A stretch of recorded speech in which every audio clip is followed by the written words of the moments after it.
Chapter 10 specific standards for bond investment continued. Criteria 6 relation of the value of property to the funded debt. जैसे कि हमने पहले बात की थी कि प्रॉपर्टी कितनी गिरवी रखी हुई है डेट के अगेंस्ट, ये बात मैटर नहीं करती। ये बात मैटर करती है कि कंपनी में दम कितना है अपनी ऑब्लिगेशंस को फुलफिल करने का। क्योंकि हमने कहा था कि अगर कंपनी फेल हो जाएगी तो फिर उसकी प्रॉपर्टी की वैल्यू भी डिक्रीज हो जाएगी उस हिसाब से ही। तो जो न्यूयॉर्क स्टैट्यूट है वो रेकमेंड करता है कि प्रॉपर्टी की वैल्यू कम से कम 66.7% ज़्यादा होनी चाहिए बॉन्ड इशू से। जैसे अगर बॉन्ड इशू 100 मिलियन का है तो फिर प्रॉपर्टी की वैल्यू 167 मिलियन डॉलर्स होनी चाहिए। तो फिर ऑथर कुछ स्पेशल केसेस भी बताते हैं जिनमें कुछ एक्सेप्शंस होती हैं, मतलब जहाँ पे हमें वैल्यू कंसिडर करनी पड़ेगी प्रॉपर्टी की। 3 स्पेशल केसेस की बात होती है यहाँ पे। पहला है इक्विपमेंट ट्रस्ट ऑब्लिगेशंस। ये रेल रोड कंपनीज इशू करती हैं, इक्विपमेंट ट्रस्ट सर्टिफिकेट बोलते हैं इसे। ये इसमें गिरवी क्या रखती हैं रेल रोड कंपनीज? जो उसके लोकोमोटिव होते हैं,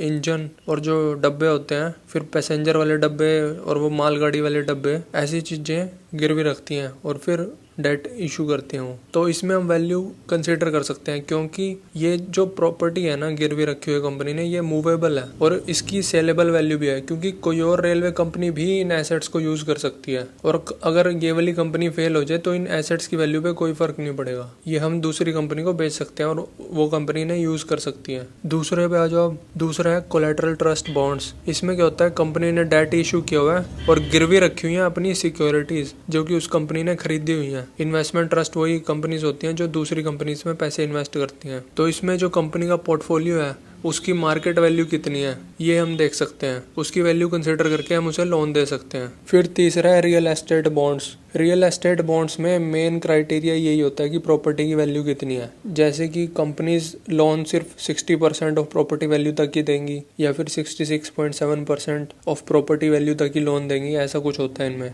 और जो प्रॉपर्टी की फेयर वैल्यू होती है वो कैसे निकालेंगे हम? वो प्रॉपर्टी की अर्निंग पावर से निकाल लेंगे। फिर ऑथर एक सिंपल सा एग्जांपल देते हैं कि कैसे लोन दिया जाता है प्रॉपर्टी में। जैसे एक घर बनाने का खर्चा है $10,000 और रेंट आएगा उसे बनाने के बाद $1,200। अब इस रेंट पे आपको टैक्सेस पे करने पड़ेंगे और जो एक्सपेंसेस होंगे ऑपरेटिंग वो खर्चा करना पड़ेगा। तो लगा लो नेट इनकम आपकी काट कूट के आ गई $800। तो अब आपने 5% मॉर्गेज लोन भी लिया हुआ है, 60% ऑफ प्रॉपर्टी वैल्यू पे मिला हुआ है आपको। मतलब 10,000 कॉस्ट थी प्रॉपर्टी की, लेकिन आपको सिर्फ उसके 60% पे यानी कि $6,000 पे लोन मिला है। तो उस 6,000 पे आपको 5% पे करना पड़ेगा, तो $300 आपकी इंटरेस्ट पेमेंट होगी। तो आपकी कवरेज रेशियो कितनी हो जाएगी? 800 जो कि नेट इनकम है डिवाइडेड बाय 300, तो 2.67 टाइम्स हो गया। लेकिन अगर कोई इंडस्ट्रियल प्लांट है वो डेट इशू कर रहा है यानी कि बॉन्ड्स इशू कर रहा है और वो लोन मांग रहा है मतलब हमसे, तो उसके लिए ज़्यादा हमें कवरेज रेशियो रखनी पड़ेगी क्योंकि उससे इतनी रेंटल वैल्यू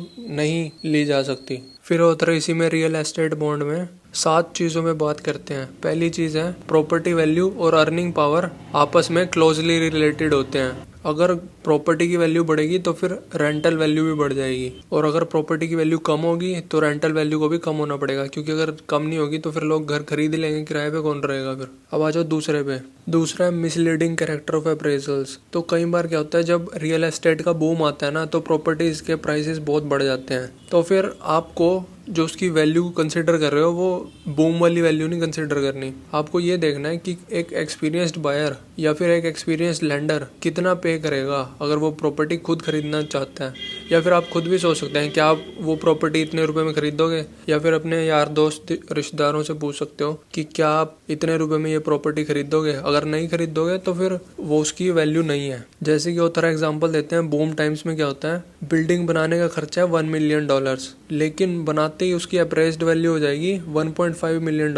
तो ये मतलब 50% का इंक्रीज हो गया एक्चुअल कॉस्ट से, एकदम बनाते ही प्रॉफिट हो गया इतने का। तो इसी से फिर हम तीसरे पॉइंट पे भी आते हैं कि एबनॉर्मल रेंटल यूज होते हैं वैल्यूएशन करने के लिए प्रॉपर्टी की। जैसे पिछले में हमने बात किया कि 1.5 मिलियन की प्रॉपर्टी हो जाएगी और खर्चा सिर्फ 1 मिलियन का है, तो 50% बढ़ गए एकदम से। तो इसका मतलब यही है कि रेंटल है ना जो, वो एबनॉर्मली हाई है, उनको आपको ठीक करना पड़ेगा, नीचे की तरफ एडजस्ट करना पड़ेगा। अब इसमें दिक्कत ये होती है कि अगर इतनी हाई रिटर्न मिल रही है, 50% वैल्यू इंक्रीज हो रही है इन्वेस्टमेंट की, तो लोग क्या करेंगे, ज़्यादा से ज़्यादा बिल्डिंग बनाने की कोशिश करेंगे। ओवर सप्लाई हो जाएगी, ओवर सप्लाई होगी तो फिर एकदम से कलैप्स हो जाएंगे प्राइसेस फिर। और फिर इसी से हम चौथी प्रॉब्लम पे भी आते हैं। जब बूम होता है ना, तब अगर कंपनी डेट इशू कर रही है तो वो ज़्यादा डेट इशू कर सकती है, क्योंकि जो प्रॉपर्टी की कंस्ट्रक्शन कॉस्ट होती है वो बहुत हाई हो जाती है, क्योंकि घर बनाने की डिमांड बढ़ जाती है। तो फिर ये कंस्ट्रक्शन वाले भी अपने रेट बढ़ा देते हैं। मान लो वैसे घर बनाने में कॉस्ट पड़ती है $100 मिलियन,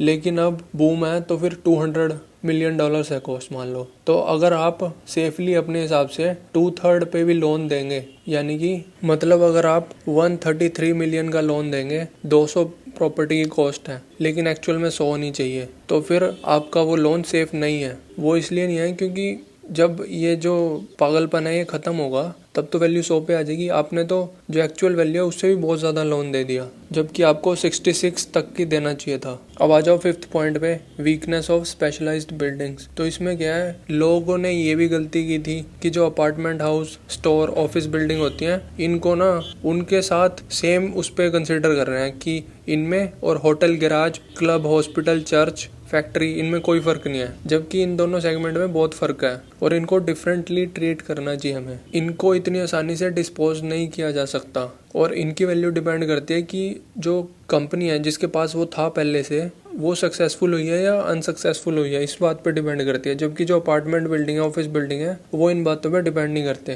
क्योंकि वो कोई भी यूज़ कर सकता है। तो इनके लिए आपको ज़्यादा मार्जिन ऑफ सेफ्टी मांगना चाहिए। बाकियों के लिए सही है कि अगर प्रॉपर्टी की वैल्यू 50% ज़्यादा है लोन अमाउंट से तो ठीक है, लेकिन इस केस में आपको ज़्यादा मांगना पड़ेगा, 100% कम से कम होनी चाहिए। फिर इससे आते हैं अब हम 6th पॉइंट पे। 6th पॉइंट में क्या है कि कई बार प्रॉपर्टी की वैल्यू हम कैसे निकालते हैं, जो इनिशियल रेंटल होते हैं ना उनसे निकालते हैं। तो जो नई बिल्डिंग होती है उनके तो ऑब्वियसली रेंटल ज़्यादा होंगे ना, तो उन्हें कंसिडर करने की बजाय हमें ये सोचना चाहिए कि जब बिल्डिंग ओल्ड हो जाएगी तो क्या रेंटल सस्टेनेबल रहेंगे, फिर उससे वैल्यू अप्रेस करनी चाहिए प्रॉपर्टी की, क्योंकि इनिशियल रेंटल लॉन्ग टर्म नहीं है। फिर आ जाओ नंबर 7 पे, लैक ऑफ फाइनेंशियल इन्फॉर्मेशन। तो रियल एस्टेट फाइनेंसिंग का मेन कैरेक्टरिस्टिक यही होता है कि वो बॉन्ड्स तो पब्लिक को बेचते हैं और स्टॉक्स उनकी प्राइवेटली हेल्ड होती हैं। तो इसमें दिक्कत यह है कि बॉन्ड होल्डर्स को एक बार बॉन्ड्स इशू करती है उसके बाद उन्हें भूल जाती हैं कंपनीज, कोई ऑपरेटिंग फाइनेंशियल डाटा नहीं ऑफर करते उन्हें। तो यहाँ पे अब खत्म हो गया, इन तीनों के बारे में डिस्कस हो गया जो एक्सेप्शंस थी।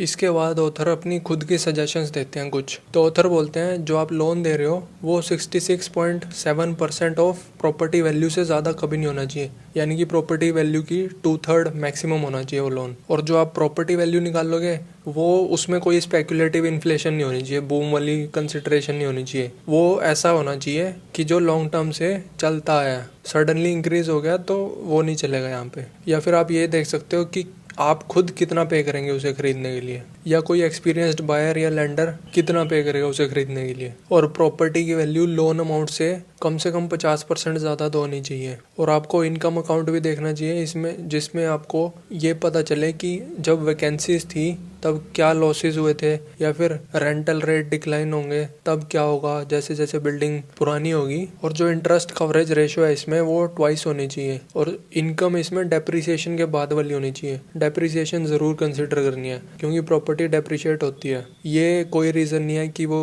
नॉन कैश चार्ज है, वो तो पहले खर्चा कर चुके हैं, ये बेवकूफ़ी मत करना बिल्कुल भी। और आपको तभी लोन देना चाहिए, तभी बॉन्ड खरीदने चाहिए, मतलब जब जो बोरोवर है, जो बॉन्ड इशू कर रही है कंपनी, वो ये प्रॉमिस करे आपको कि वो आपको रेगुलरली ऑपरेटिंग और फाइनेंशियल स्टेटमेंट देती रहेगी। और ऐसी कंपनीज को जो होटल, गैराज, फैक्ट्री इन सब में डील करती हैं, इनको लोन मत दें अगर वो नई नहीं है। अगर उनका सक्सेसफुल रिकॉर्ड है पुराना तो उनको दें। और आप ये बात भी ज़रूर याद रखें कि लोकेशन बिल्डिंग की और टाइप ऑफ बिल्डिंग, ये 2 चीज़ें बहुत मैटर करती हैं। इनसे लार्ज लॉसेस की प्रोबेबिलिटी कम हो जाती है जब अनफेवरेबल कंडीशंस आएंगी उस टाइम पे। क्योंकि ऑथर एग्जांपल भी देते हैं जैसे 1933 के बाद कंडीशंस इंप्रूव होना शुरू हो गई थी, लेकिन जो फाइनेंशियल डिस्ट्रिक्ट थी न्यूयॉर्क की, वहाँ पे एक्टिविटी कम ही थी उसके बाद भी, जिसकी वजह से लॉसेज हुए थे लोगों को और रेंटल रेट्स में काफ़ी डिक्लाइन हुआ था। तो लोकेशन मैटर करती है।